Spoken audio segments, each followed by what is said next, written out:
Hello and welcome to Investors Hangout. This weekly interaction to help you learn and understand savings and investment issues is brought to you by Aditya Birla Sun Life Mutual Fund and Value Research.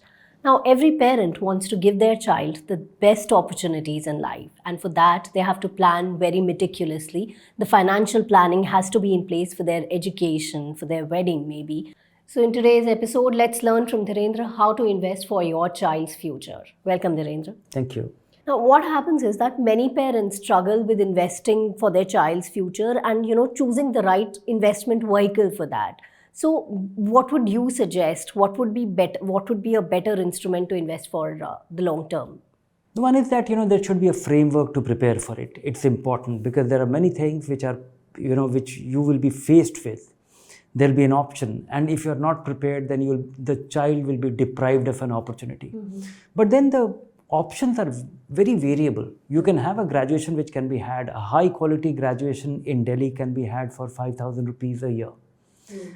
And equivalent education can be had for 5 lakh rupees per month as well. Investing for your child is a very important goal. It is the second most important goal for most people. Mm. But many people think that it is more important than retirement as well. Right. Parents in their early stages, they think that it is more important because retirement is far off. This will come early. You have a problem with investing for your child because there is a problem of choice. Too many of them. You have Sukanya Samriddhi Yojana, which is safest for the girl child. Then you have all kind of children plans, from mutual fund, from insurance company. And then, they just simply have asset allocation. I think investors need to, or individuals need to just plan few things. If you have your term plan, make sure that your term plan is bumped up based the moment you have more dependents. Be regular, be at it. Because you are unlikely to need that money if you start preparing for it at the birth of a child. Then, couple of things. One is that for the long run, invest in equity. Invest in all equity fund. Don't overplan. Second is that, be little regular with it. If you can't be doing a SIP, if you can't do a SIP, then maybe do an annual SIP every year on his birthday. And first couple of years, there is a possibility that, the grandparents will be gifting money, put that in, contribute to the fund. Keep it very simple.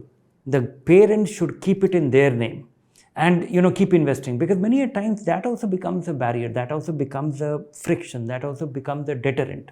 Just earmark an investment, think that it is his, and all the taxability, whether it is in child's name or your name, is going to be yours. You are liable for taxes till he becomes a major. Maybe there's a case for opening a bank account, but don't worry. If it is going to delay the whole process, start early, invest in equity. If you don't understand, start early and invest in something anyway. Even a PPF account or even a Sukanya Samriddhi Yojana will take you to an extent. So waiting for the best may be a problem. Starting early and being consistent and regular and be as much in equity for the long run, and don't watch it every day. And for any period, if you are investing where the likelihood of needing that money is after 10 years, 100% equity is good enough. Go to Value Research online and see that if it is going, the graduation is going to cost 40 lakh rupees or 20 lakh rupees or 15 lakh rupees. How much of your monthly contribution will add up to that much or somewhere closer to that in 5 years time, 10 years time or 15 years time? It will give you some kind of roadmap because you can't really, you can't plan it later. All right. Now, what happens is that balancing long-term goals like planning for your child's future and with the short-term needs, that is a tricky situation for most parents. So, how can they prioritize and plan effectively without compromising on the present? One is to earn more. Second is to spend less. I think, you have to really be sensitive to it, that you have to earmark something for as important as retirement. Then comes child's education. Reason is that, there are odds which can scare you if you become, sensitive to it very early. Early you have in the initial stages of your career, you have less resources and you have more expenses. And things reverse, and they reverse, gradually over time. as you grow, your earning rises, or you're able to earn more, and your expenses stabilize, or sometimes they come down. Be prepared for, it's not going to be a smooth line. It can't be, you can't really plan things on an Excel sheet. Maybe, there are few things which individuals can do. Many a times we stop our SIP. I think there should be a nudge to actually just skip your SIP. Don't stop it, so that it stops and restarts next month. At Value Research Fund Advisor, we are just trying to enable the feature, because many people don't want to stop their SIP. They just have 1 month's need where they want to skip it. Right. But once you stop it, then you forget it, and then it actually becomes, then you start enjoying it. Okay, I have more money. And the more money is yours, which will be much more in future, and that is what you plan for. So, few things to persuade yourself or manage your own mind. Okay. Another thing is that there are so many child plans available. A lot of mutual funds, they offer such child plans. So one should take up any of that, or just start investing in any particular, like you say, start investing with an aggressive hybrid fund. That would do the thing, or? No, I'm not saying even aggressive hybrid fund. If you are used to mutual fund, start with an all equity fund. Okay. But many people derive comfort from the branding of a fund. A Sukanya Samriddhi Yojana, because it is designed for the girl child, it is guaranteed, of course it is fixed income. I would say that many people will derive the comfort of continuing with it and doing that investment. If there are all other objections in your mind, and if you feel comfortable that a child plan is better configured, do it anyway.